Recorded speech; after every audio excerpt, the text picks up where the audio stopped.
Hello, and welcome to another episode of Incremental Doom. Tonight, a classic tale illustrating the adage that revenge is a dish best served cold, with a trowel and wine.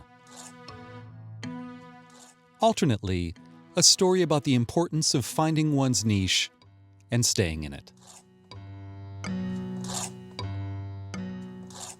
The Cask of Amontillado by Edgar Allan Poe. The 1,000 injuries of Fortunato I had borne as best I could, but when he ventured upon insult, I vowed revenge. You, who know so well the nature of my soul, will not suppose, however, that I gave utterance to a threat. At length I would be avenged. This was a point definitely settled, but the very definitiveness with which it was resolved precluded the idea of risk. I must not only punish, but punish with impunity. A wrong is unredressed when retribution overtakes its redresser. It is equally unredressed when the avenger fails to make himself felt as such to him who has done the wrong. It must be understood that neither by word nor deed had I given Fortunato cause to doubt my goodwill. I continued, as was my wont, to smile in his face, and he did not perceive that my smile was now at the thought of his immolation. He prided himself on his connoisseurship in wine. Few Italians have the true virtuoso spirit. For the most part, their enthusiasm is adopted to suit the time and opportunity, to practice imposture upon the British and Austrian millionaires. In painting and gemmery, Fortunato, like his countrymen, was a quack. But in the matter of old wines, he was sincere. In this respect, I did not differ from him materially. I was skillful in the Italian vintages myself, and bought largely whenever I could. It was about dusk one evening during the supreme madness of the carnival season that I encountered my friend. He accosted me with excessive warmth, for he had been drinking much. The man wore motley. He had on a tight-fitting, party-striped dress, and his head was surmounted by the conical cap and bells. I was so pleased to see him that I thought I should never have done wringing his hand. I said to him, "My dear Fortunato, you're luckily met. How remarkably well you're looking today. But I've received a pipe of what passes for Amontillado, and I have my doubts." "How?" said he. "Amontillado? A pipe? Impossible! And in the middle of a carnival." "I have my doubts," I replied, "and I was silly enough to pay the full Amontillado price without consulting you in the matter. You were not to be found, and I was fearful of losing a bargain." "Amontillado? "I have my doubts." Amontillado? "And I must satisfy them." Amontillado?" "As you're engaged, I'm on my way to Lucrese. If anyone has a critical turn, it is he. He will tell me." "Lucrese cannot tell Amontillado from sherry." "And yet some fools will have it that his taste is a match for your own." "Come, let us go." "Whither?" "To your vaults." "My friend, no. I will not impose upon your good nature. I perceive you have an engagement. Lucrese." "I have no engagement. Come." "My friend, no. It is not the engagement, but the severe cold with which I perceive you are afflicted. The vaults are insufferably damp. They are encrusted with nitre." "Let us go, nevertheless. The cold is merely nothing. Amontillado, you have been imposed upon. And as for Lucrese, he cannot distinguish sherry from Amontillado." Thus speaking, Fortunato possessed himself of my arm, and, putting on a mask of black silk and drawing a roquelaure closely about my person, I suffered him to hurry me to my palazzo. There were no attendants at home. They had absconded to make merry in honor of the time. I had told them that I should not return until the morning, and had given them explicit orders not to stir from the house. These orders were sufficient, I well knew, to ensure their immediate disappearance, one and all, as soon as my back was turned. I took from their sconces 2 flambeaux, and giving one to Fortunato, bowed him through several suites of rooms to the archway that led into the vaults. I passed down a long and winding staircase, requesting him to be cautious as he followed. We came at length to the foot of the descent, and stood together upon the damp ground of the catacombs of the Montresors. The gait of my friend was unsteady, and the bells upon his cap jingled as he strode. "The pipe!" he said. "It is farther on," said I, "but observe the white webwork which gleams from these cavern walls." He turned towards me and looked into my eyes with two flimsy orbs that distilled the rheum of intoxication. "Niter?" he asked at length. "Niter," I replied.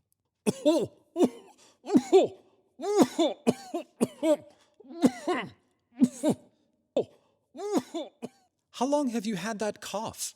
My poor friend found it impossible to reply for many minutes. "It is nothing," he said at last. "Come," I said with decision.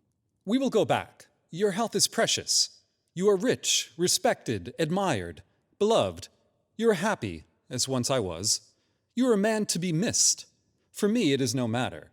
We will go back. You will be ill, and I cannot be responsible. Besides, there is Lucrece." "Enough," he said. "The cough's a mere nothing. It will not kill me. I shall not die of a cough." "True, true," I replied. "And indeed, I had no intention of alarming you unnecessarily. But you should use all proper caution. A draught of this medic will defend us from the damps." Here I knocked off the neck of a bottle which I drew from a long row of its fellows that lay upon the mold. "Drink," I said, presenting him the wine. He raised it to his lips with a leer. He paused and nodded to me familiarly, while his bells jingled. "I drink," he said, "to the buried that repose around us." "And I to your long life." He again took my arm, and we proceeded. "These vaults," he said, "are extensive." "The Montresors," I replied, "were a great and numerous family." "I forget your arms." "A huge human foot d'or in a field azure. The foot crushes a serpent rampant, whose fangs are embedded in the heel." "And the motto?" "Nemo me impune lacesset." No one attacks me with impunity. "Good," he said. The wine sparkled in his eyes, and the bells jingled. My own fancy grew warm with the medic. We had passed through long walls of piled skeletons, with casks and puncheons intermingling, into the inmost recesses of the catacombs. I paused again, and this time I made bold to seize Fortunato by an arm above the elbow. "The nitre," I said. "See, it increases. It hangs like moss upon the vaults. We're below the river's bed. The drops of moisture trickle among the bones. Come, we will go back ere it is too late. Your cough." "It is nothing," he said. "Let us go on. But first, another draught of the medic." I broke and reached him a flagon of de Grave. He emptied it at a breath. His eyes flashed with a fierce light. He laughed and threw the bottle upwards with a gesticulation I did not understand. I looked at him in surprise. He repeated the movement, a grotesque one. "You do not comprehend?" he said. "Not I," I replied. "Then you are not of the Brotherhood. "How?" You are not of the Masons." "Yes, yes," I said. "Yes, yes." "You? Impossible. A Mason?" "A Mason," I replied. "A sign." "It is this," I answered, producing from beneath the folds of my roquelaure a trowel. "You jest," he exclaimed, recoiling a few paces. "But let us proceed to the Amontillado." "Be it so," I said, replacing the tool beneath the cloak and again offering him my arm. He leaned upon it heavily. We continued our route in search of the Amontillado. We passed through a range of low arches, descended, passed on, and descending again, arrived at a deep crypt, in which the foulness of the air caused our flambeaux rather to glow than flame. At the remote end of the crypt, there appeared another, less spacious. Its walls had been lined with human remains, piled to the vault overhead, in the fashion of the great catacombs of Paris. 3 sides of this interior crypt were still ornamented in this manner. From the 4th side, the bones had been thrown down and lay promiscuously upon the earth, forming at one point a mound of some size. Within the wall thus exposed by the displacing of the bones, we perceived a still interior crypt or recess, in depth about 4 feet, in width 3, in height 6 or 7. It seemed to have been constructed for no especial use within itself, but formed merely the interval between 2 of the colossal supports of the roof of the catacombs, and was backed by one of their circumscribing walls of solid granite. It was in vain that Fortunato, uplifting his dull torch, endeavored to pry into the depth of the recess. Its termination the feeble light did not enable us to see. "Proceed," I said. "Herein is the Amontillado. As for Lucreze—" He is an ignoramus, interrupted my friend, as he stepped unsteadily forward, while I followed immediately at his heels.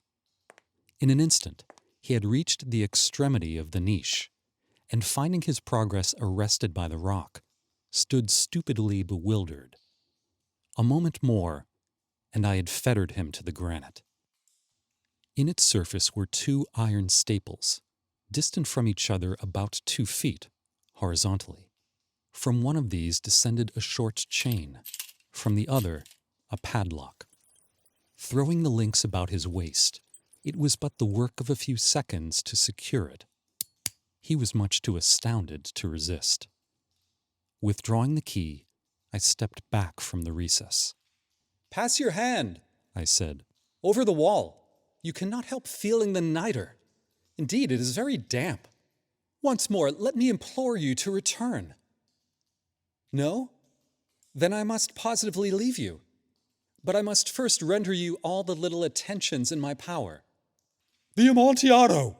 Ejaculated my friend, not yet recovered from his astonishment. "True," I replied. "the Amontillado." As I said these words, I busied myself among the pile of bones of which I have before spoken. Throwing them aside, I soon uncovered a quantity of building stone and mortar. With these materials, and with the aid of my trowel, I began vigorously to wall up the entrance of the niche. I had scarcely laid the first tier of the masonry when I discovered that the intoxication of Fortunato had in a great measure worn off. The earliest indication I had of this was a low moaning cry from the depth of the recess. It was not the cry of a drunken man. There was then a long and obstinate silence. I laid the 2nd tier, and the 3rd, and the 4th. And then I heard the furious vibrations of the chain. The noise lasted for several minutes, during which, that I might hearken to it with the more satisfaction, I ceased my labors and sat down upon the bones.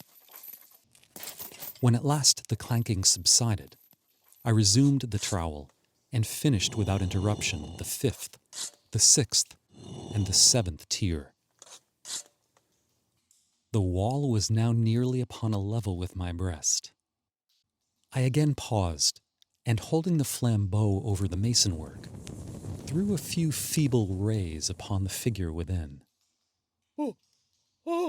A succession of loud and shrill screams, bursting suddenly from the throat of the chained form, seemed to thrust me violently back. For a brief moment, I hesitated. I trembled. Unsheathing my rapier, I began to grope with it about the recess. But the thought of an instant reassured me. I placed my hand upon the solid fabric of the catacombs and felt satisfied. I reapproached the wall. I replied to the yells of him who clamored. I re-echoed. I aided.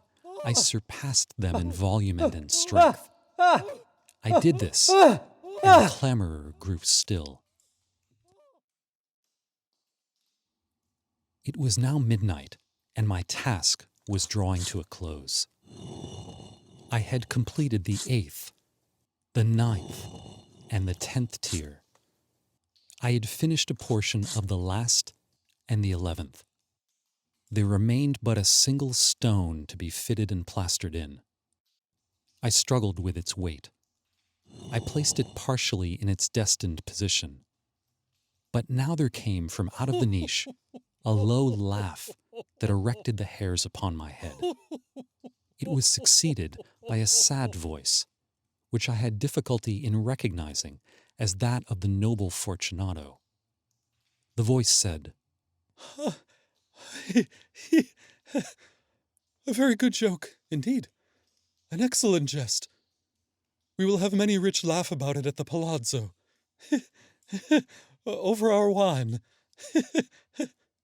The Amontillado, I said. Yes, the Amontillado. But is it not getting late? Will they not be awaiting us at the palazzo? The Lady Fortunato, and the rest. Let us be gone. Yes, I said. let us be gone. For the love of God, Montresor! Yes, I said. for the love of God. But to these words, I hearkened in vain for a reply. I grew impatient. I called aloud. Fortunato! No answer. I called again. Fortunato! No answer still. I thrust a torch through the remaining aperture and let it fall within. There came forth in return only a jingling of the bells. My heart grew sick. It was the dampness of the catacombs that made it so. I hastened to make an end of my labor. I forced the last stone into its position. I plastered it up. Against the new masonry, I re-erected the old rampart of bones. For the half of a century, no mortal has disturbed them. In pace requiescat.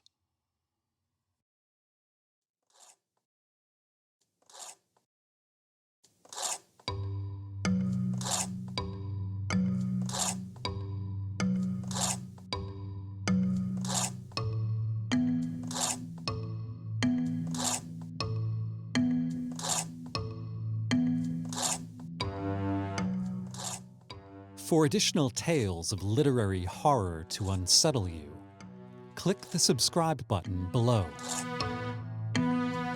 Incremental Doom. Exponential Entertainment. I'm Edgar.